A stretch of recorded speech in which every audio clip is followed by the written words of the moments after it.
Hello, my sweet friends. Welcome back to another video. The time has come.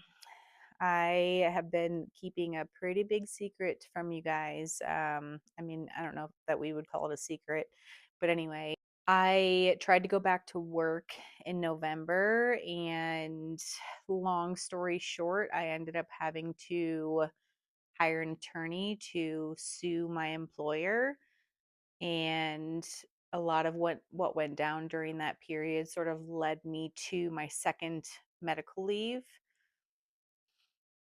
And for obvious reasons, I wasn't able to talk about it until now, but the time has come. So I am excited to unpack all of the details with you guys. So I thought I would just take you along with me this morning. I have to go get some lab work done, and then you guys know I like to take myself out for a little bit of a sweet treat.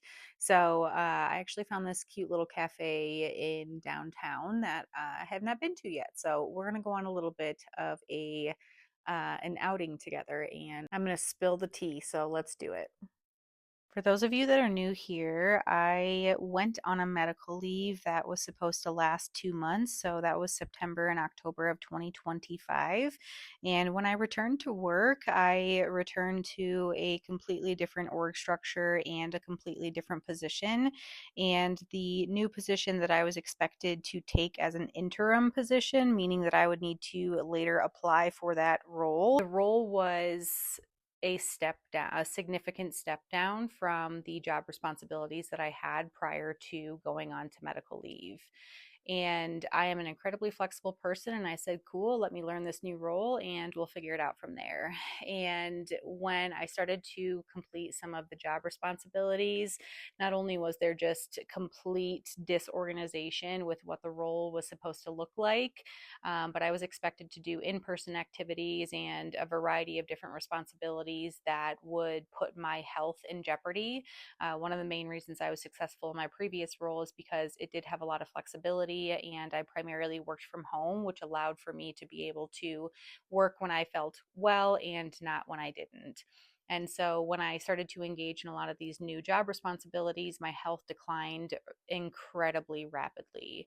And so I also at the same time, kind of wondered, is this even legal? Given that I had engaged ADA accommodations prior to leaving and was on a medically required leave. At this time, my boss also really starkly changed her behavior toward me and was really unkind. And I also had noticed that my name had been removed from the org structure. And so A plus B equals C, I think they were trying to push me out. So I hired an attorney. They said I had a really strong case. And so we pursued sending a demand letter. And basically, what happened was my employer hired the best employment attorney in the state and basically threatened to drain me completely financially. I was really struggling with the integrity of their behavior because they are an organization that serves individuals with disabilities, and this is how they were treating an employee with disabilities. It just didn't sit right. And so I really wanted to fight, but as somebody who is chronically ill, I have spent over $40,000 on my health care in 2025, and there's absolutely no way that I could continue to push and take this situation to court. And when you are on medical leave, a lot of that is tied to the benefits that you have from that employer. And so at the time, I was transitioning between short term and long term disability, and I'm still undergoing evaluation for long term disability. And I had no income coming in whatsoever. I have not received a paycheck since I think the end of November. And so I had to make the really hard decision to give up and let them win.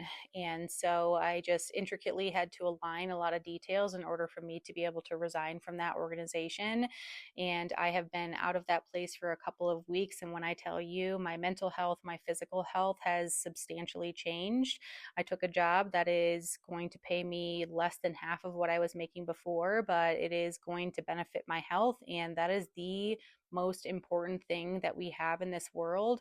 Money doesn't matter. I would rather be poor than be as stressed as I was when I was working at that job. There are a lot more details that I want to share with you guys on this topic, but that is just scratching the surface, unfortunately. but it has inspired and invigorated a fight in me that is so deep within my soul that I can't even put it into words. Our community deserves so much better, and I will not stop until I get justice for all of us. Thank you guys so much for being here. I hope that you have the most relaxing weekend, and if there's any takeaway from this video, nothing is worth your health. Absolutely nothing. I love you guys.